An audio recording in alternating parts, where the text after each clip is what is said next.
think that's like my favorite song right now.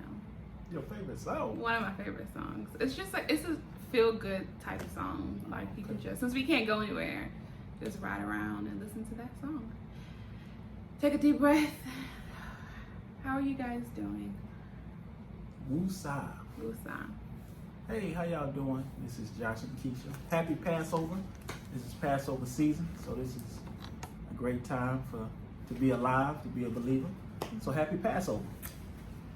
Or as you say, Easter or Resurrection. Whatever you say. But it's Passover season. Yeah, I just had to get close to the camera because Bella was trying to get close and I didn't want her to knock anything over. So we're making this video today because we got a few questions from some friends, and so we decided to take those questions and gather some content and make a video around it, and hopefully it's for you. If it's not for you directly, you may know someone that can benefit from this video. But what are we talking about today? So the title that we're talking about is being equally yoked. Equally yoked with your partner, male and female partner. That's what we're talking about. So we have some questions along those lines, and some things we want to talk about and share with you. And so, so basically, to start off, what is being equally yoked? The Bible talks about in 2 Corinthians 6:14. It says, "Do not be unequally yoked." So we want to know, how do you be equally yoked? A yoke is something that ties you together. It's something that keeps you going in the same vein, the same direction. So just because you go to the same church, or you both go to church, doesn't mean that you are equally yoked. And just because you don't go to church together doesn't mean that you're unequally yoked. A yoke just means that you're going in the same vein, you're going in the same direction, and y'all both have the same mind, the same agenda. You have the same thought pattern, the thought process of where you guys are headed, where you guys are going. So when it says unequally yoked with unbelievers, we're talking about believers. So we're saying, how can two believers be yoked together? You know, what is a yoke? How are we yoked together? So just know that you guys, that when it comes to yokes and being equally yoked, is that you guys are going in the same vein, you guys are going in the same direction, and you guys are following the same path. You have the same heart, the same mind. You have the same agenda of where you guys are headed for the future. So just because you both are saved doesn't mean that you are equally yoked. There are people that just don't mesh. So that's just something that you guys, I have one idea, you have another idea. That's not equally yoked. Yeah. That's what that's saying. So you have to have the same mindset, same thought pattern, same thought processes, and then that way you'll become equally yoked.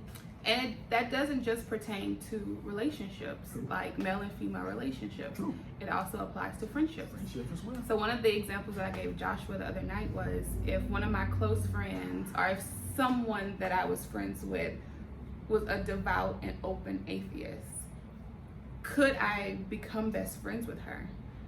Could there be a friendship established?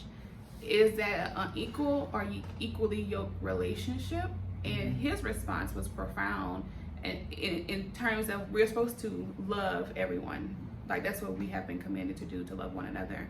But what you said is that, you know, if that friend is a devout atheist and has no interest in getting to know the Jesus that I know, her influence shouldn't be greater than my influence. I don't think I quoted that correctly. Did I say it right? I'm sure you did. But all I was saying was, your influence should be stronger over her than her influence over you. Yeah, she shouldn't be converting you Exactly. to believe that God and Jesus doesn't exist. Correct. You should be, your light should shine so brightly that she finds herself, or he finds himself, trying to figure out, okay, let me try to get to know this God that he or she that you serve. You let your light shine. Remember, there's not darkness. It's just the absence of light. That's all that means. There's no darkness. It's all when there's no light. That's all it is. All right. So, do you have that first question?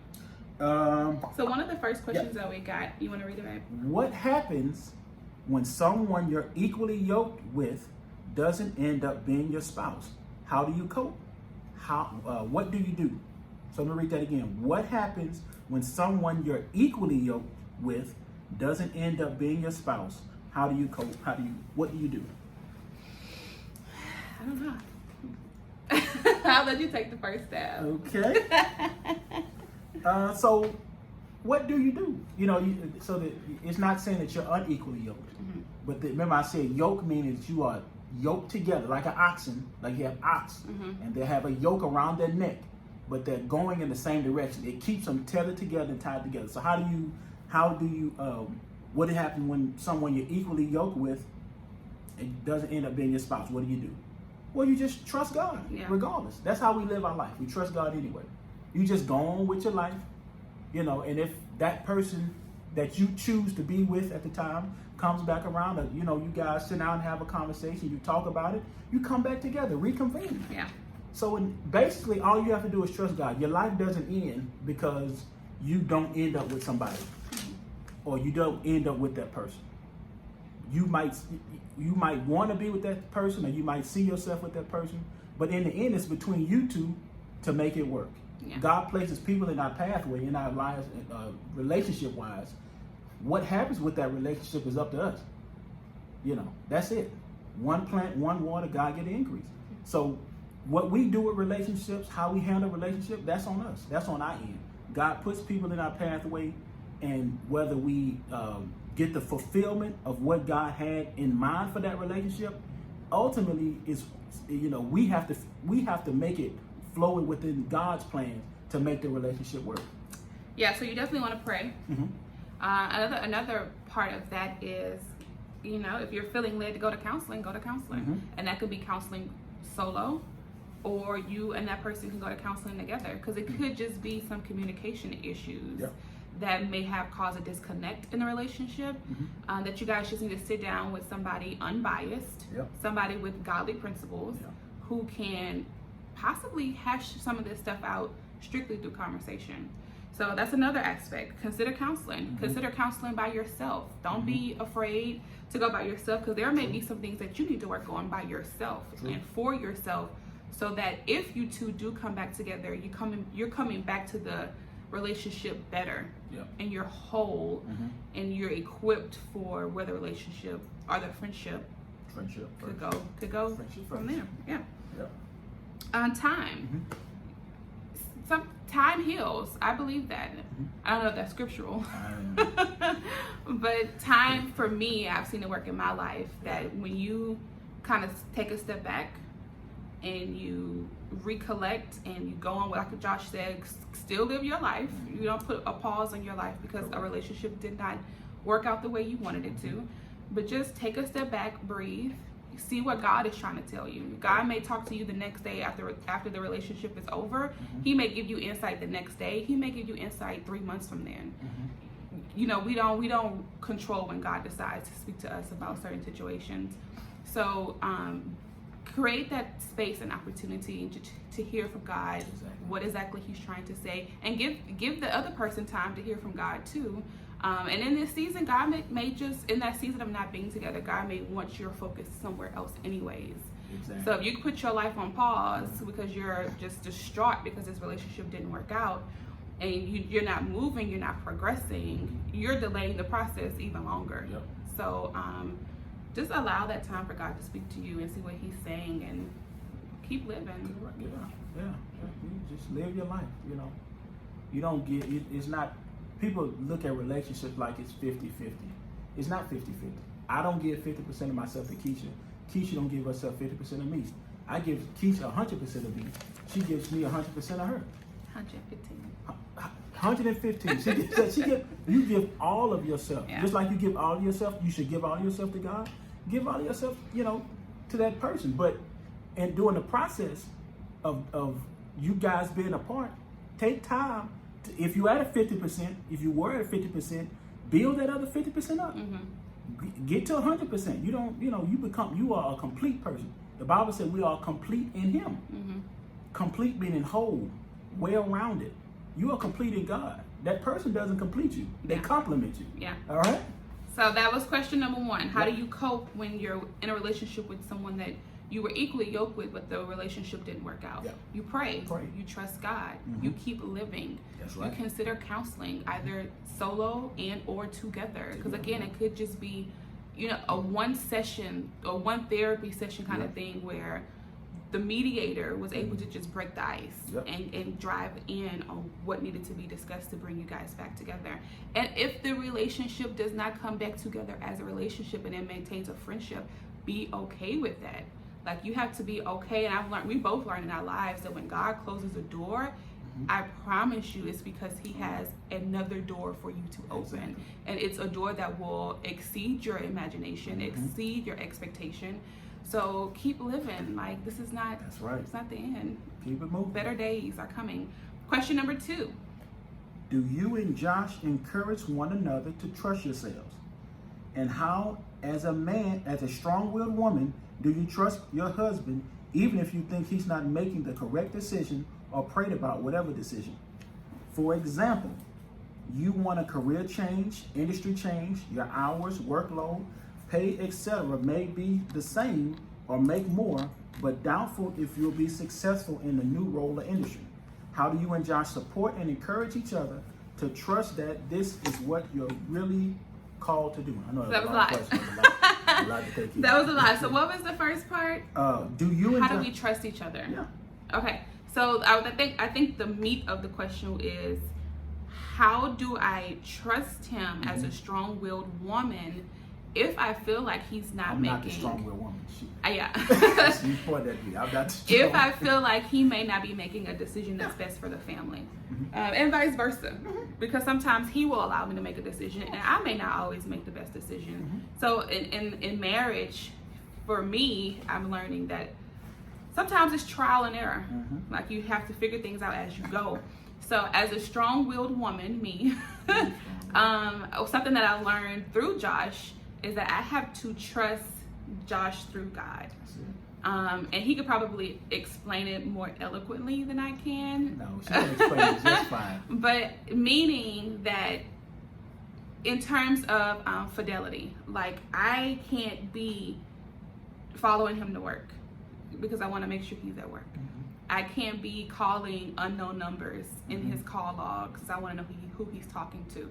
I have to trust God to handle him. That's right. So that way I'm not over here losing it and freaking out and going crazy, because I have come to understand that whatever is done in the dark will come to light, and that God is not going to have me out here looking crazy. He's going to bring things to me via confirmation, via people coming to me to report things, via dreams. I've had God reveal things to me through dreams.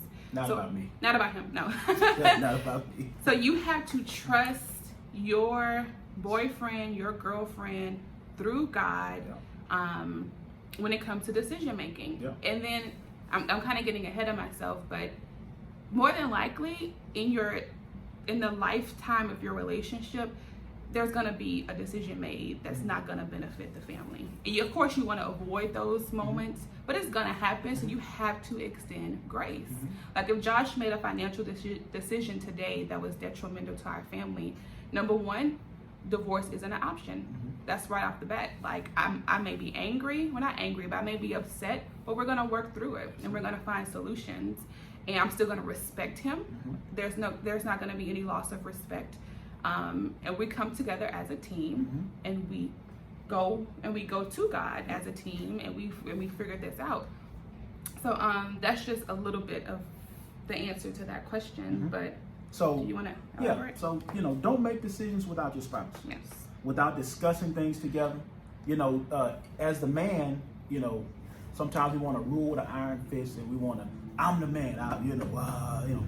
Beat me like Tim the Two-Man Taylor. But that's not necessarily the case. I may be the head, but my wife is the neck. She tell me which way to turn. You know what I'm saying? Like, I could be stiff-necked all I want to. I could, but if I just had a head and my neck was stiff, I still can't turn. Yeah. So I need my wife. I need my helper to help me make decisions. So we discuss things together. That we come up with a solution. Big or small. Big or small. We try everything. We make a decision together. Okay, what do you think we should do? Okay, let's do this. Sometime I might want to, executive order and say, hey, we're going to do this. And if I'm wrong, I come back to the neck. Yeah.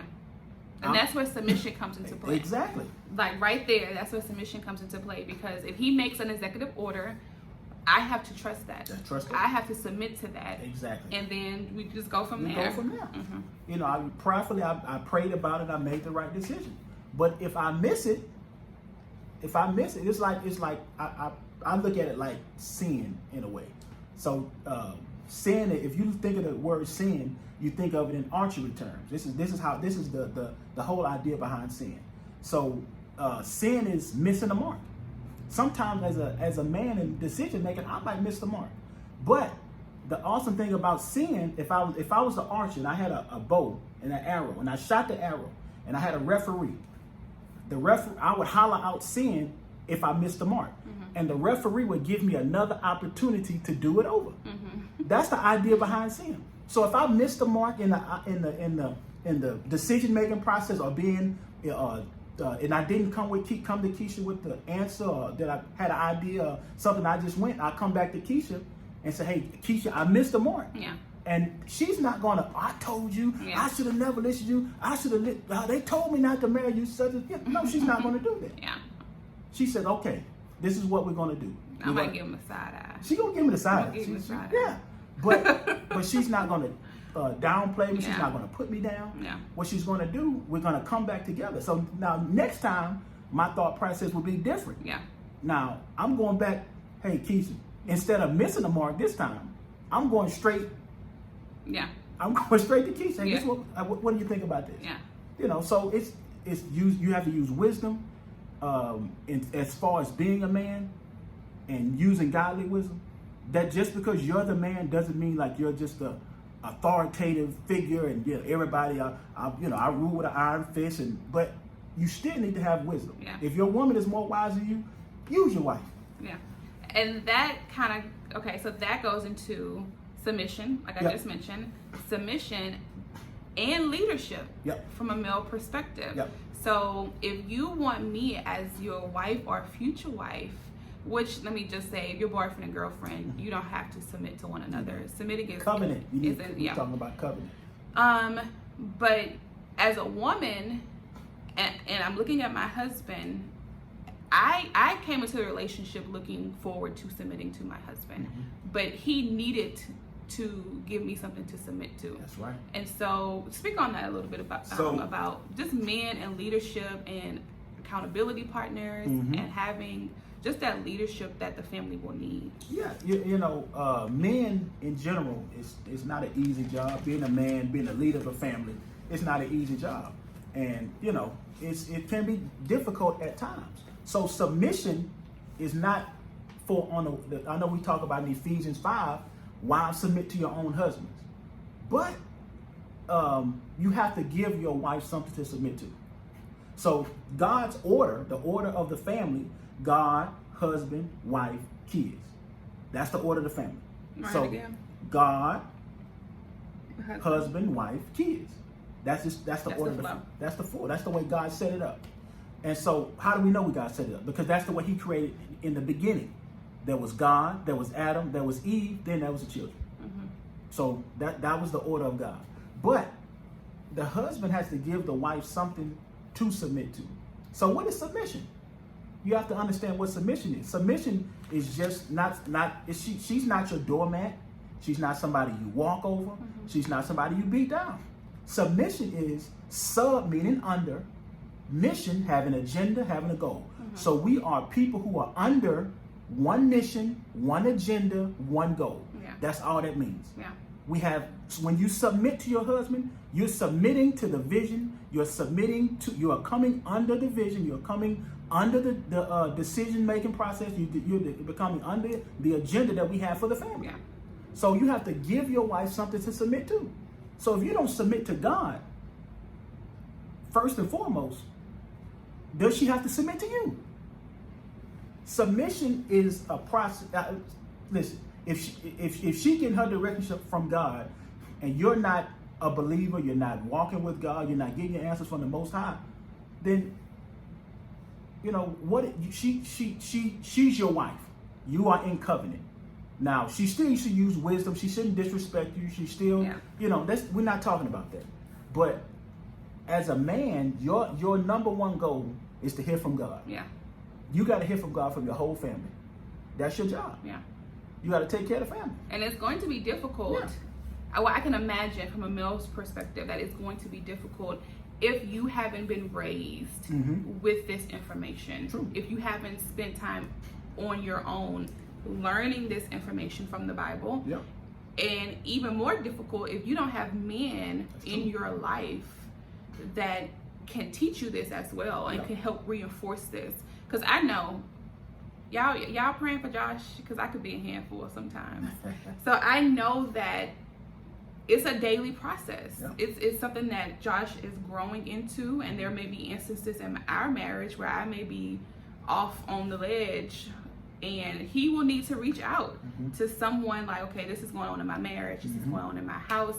He needs to reach out to a male, not a female. That's right. Same thing. I need to reach out to a female, not a male, and seek that accountability, seek that wise counsel.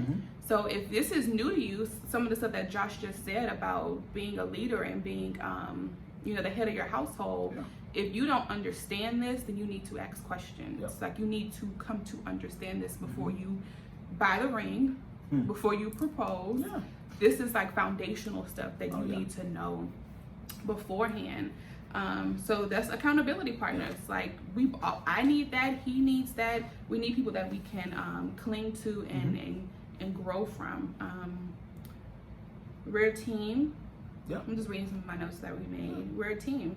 So we're constantly navigating what works best for our marriage. Exactly. So we have a lot of friends that are married, some are engaged, and what works for them may not work for this household. So it's important that when you seek that wise counsel, not to take what they tell you and bring it back to your house and apply it to your house, because it may not work in your household and it may not work in your relationship. So when you're getting that information and you're seeking that wise counsel, pray about it before you try to apply anything that you heard. Pray about it and bring it back to your husband, bring it back to your wife, discuss options, and then set a strategy, put a plan in place for your household so that things can flow how they're supposed to flow. When I think about team, I always think about sports. So there are things that she's strong at that I'm not strong at. And there are things that I'm strong at that she's not strong at. A team works together. They complement each other. So where the if I was a basketball player and I was a point guard, and then I'm 5'11ish, 5'10", 5'11ish, and so I'm not going to be the best at rebounding. You got to have somebody on the boards that's 6'8", 6'9", 6'10" that can grab those rebounds, and that's their specialty. That's their strong suit. And so you have to find out what you do well and do it. Keisha is way better with the finances than I am. Much better. She is. She's very organized. She's more organized than I am. Very. So I know my weaknesses, and I'm not trying to jump in her shoes because I'm the man. Let me do this. We're gonna be missing bills. I'm not gonna pay this. I know it. So. So I think we answered the question. Can you read the last part of the question to make sure that we didn't miss anything? Okay. It was a loaded question, but it was good though.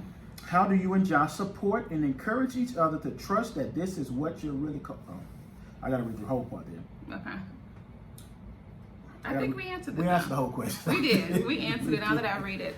So we kind of covered in this video, we gave you a lot of information, and I feel like there's going to be some part 2s and part 3s to this, because I definitely want to speak to the ladies from a woman's perspective on submission and marriage and pre-marriage, what you can be doing now as a single when it comes to submitting and getting yourself in a heart posture to fully trust your husband.